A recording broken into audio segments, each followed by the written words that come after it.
Welcome to Henley-on-Thames, everybody. It's been lovely to see you today. I really look forward to seeing you return next year. It's been a lovely event, really nice, and I thank you on behalf of all the councillors of Henley. Thank you for being here. Thank you.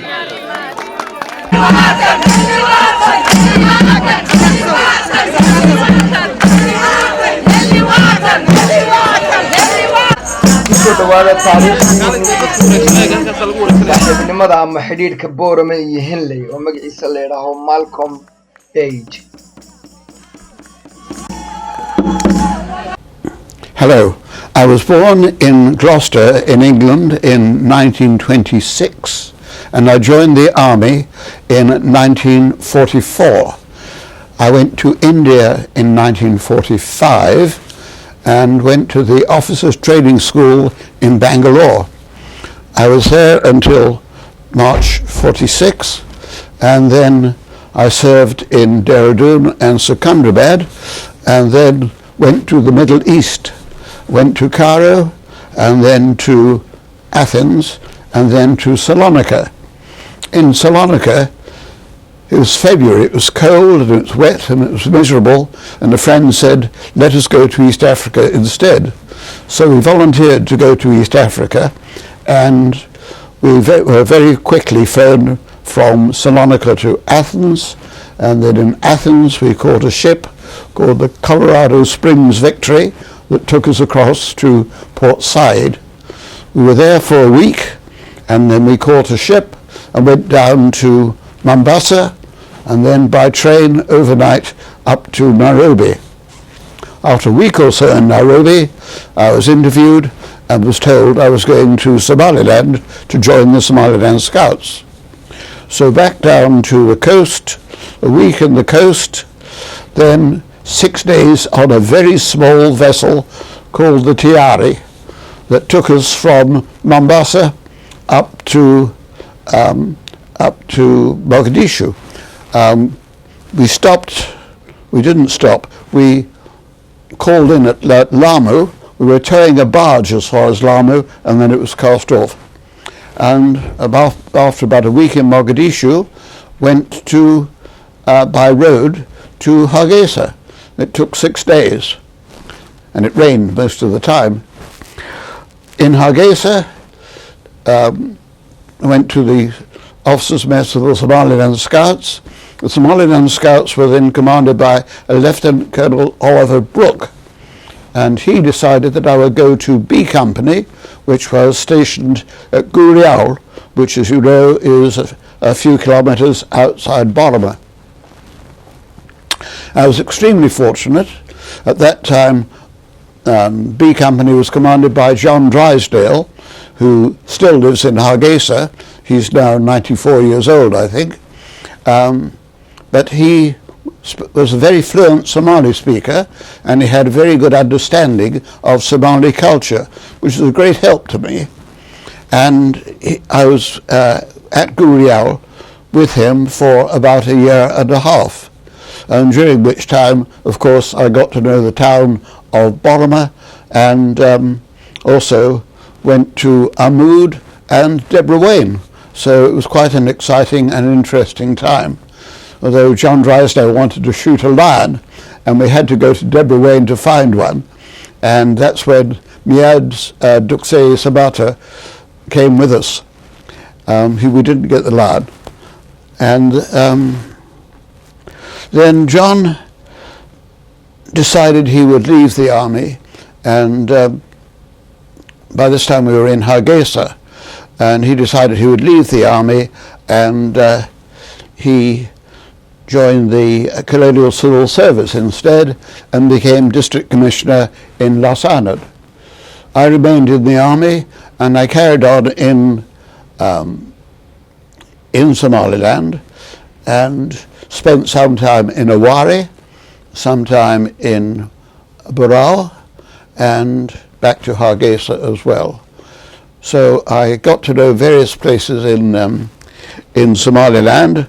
Oh, I forgot to say that I also went to Gardo, and I was commanding B Company in Gardo with one detachment in what was then called Bender Qasim, Basaso.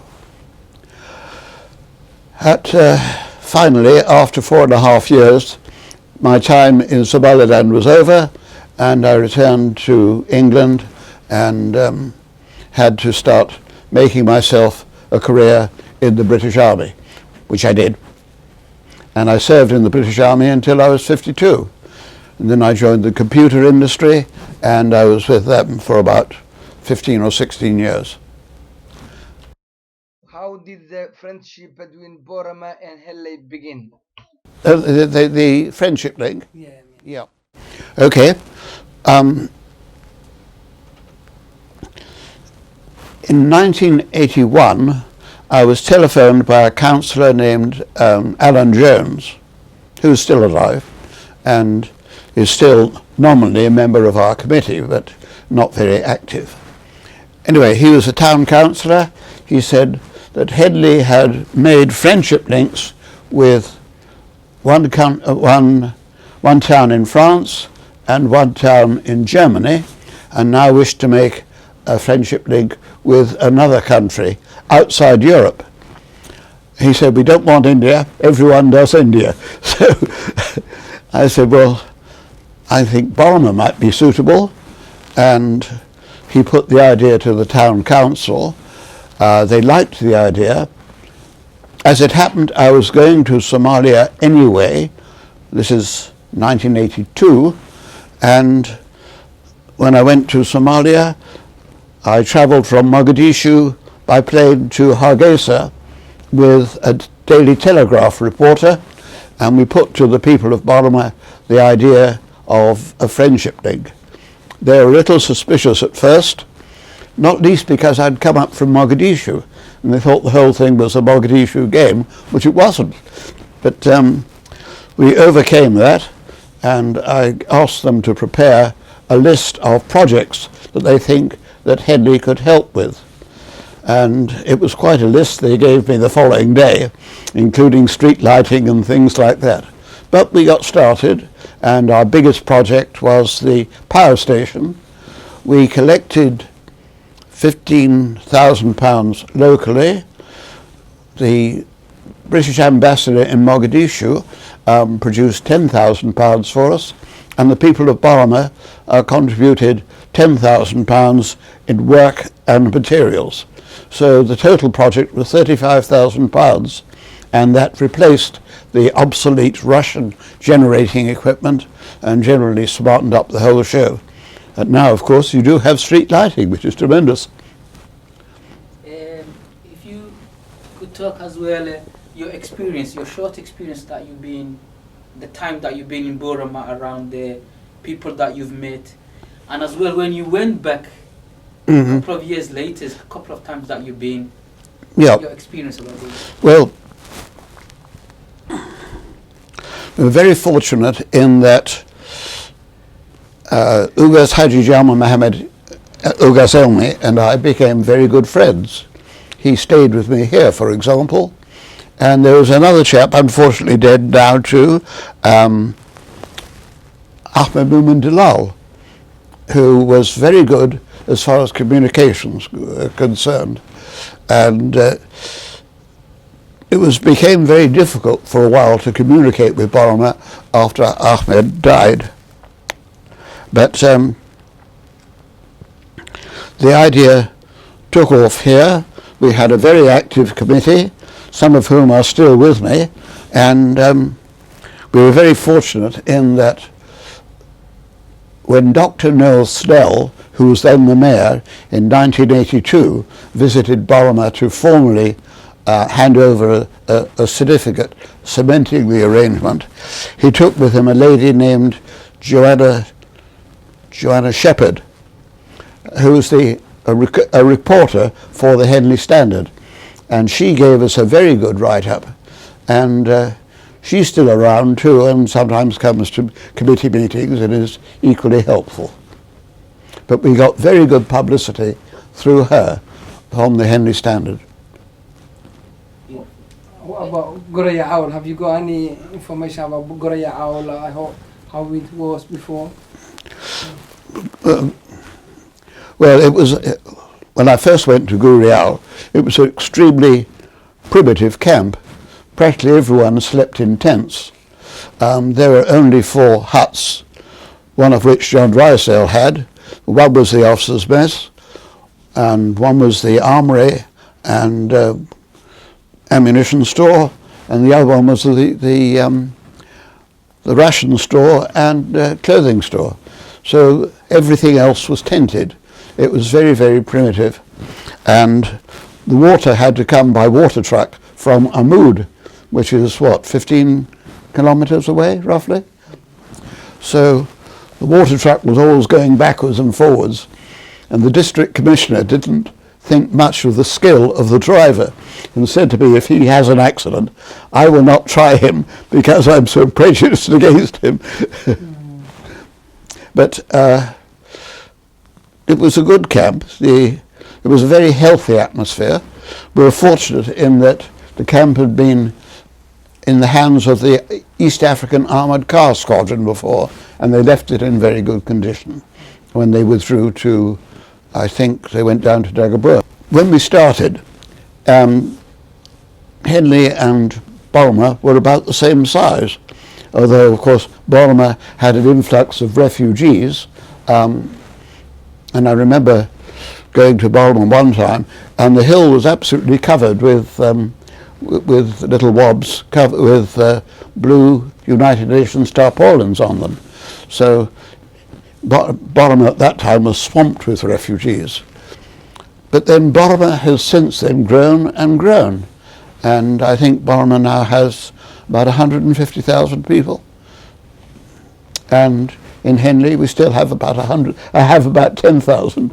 So things have got out of hand rather proportionately.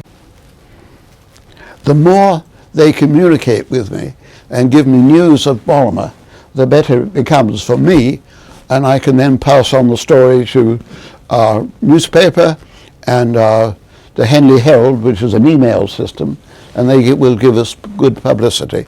Photographs in particular, I think, are very helpful with school children. So anything that can be done to develop that would, I think, be well worthwhile. Whether you're able to persuade your current mayor to come and visit, that would be tremendous if you could. And obviously, if Lorraine is still our mayor, there'll be no difficulty in him being looked after properly. One of the things that I was able to do following my visit to Boroma in 1992, after the Civil War, I was very distressed to see that some of the old soldiers were in not very good state. So I came back and talked to some friends, including the man who's in the photograph with me in Mogadishu. And he said, we must start an association. So we went to an organization now called the Royal Commonwealth Ex-Services League, and we took their advice. They were extremely helpful. And for example, when Professor Suleiman Gulaid and Dr. Saeed Ahmed Walhad were visiting, I took them to Royal Commonwealth Ex-Services League, and they gave them lunch and briefed them on our activities and things like that. And what has happened is that for some years I was able to get a grant from them, and we were able to send money for eye operations for veterans. Unfortunately, this has now gone wrong, but I am working with them to try and get some more money and hopefully to get money directly to the veterans again. But this will happen perhaps in the next 2 or 3 months, I hope. We had a very good visit from the people of Boroma who are resident in UK about 18 months ago, and we're hoping we will in fact repeat the event on the 16th of July in a slightly modified form. We've had a very good meeting with the mayor, who is very keen and enthusiastic, and I've asked her if the man who was mayor 2 years ago can work with me to help set up this event. We've been looking today at the bandstand where we which we will use for some of the performances, and although it'll be somewhat different to last time, I think it should be more successful. I'm very grateful for the help I've had, particularly from Yusuf, in keeping this friendship link going, and it is terribly important that we involve the younger people, and that's one of the great things that the mayor picked up straight away. And her sister is a school teacher, and she will be very helpful in getting the school children involved. And as you may recall from our discussion, the mayor also thought that maybe the Army cadets, the Air Force cadets and the Navy cadets could also play a part. Thank you so much. Thank you. Not at all.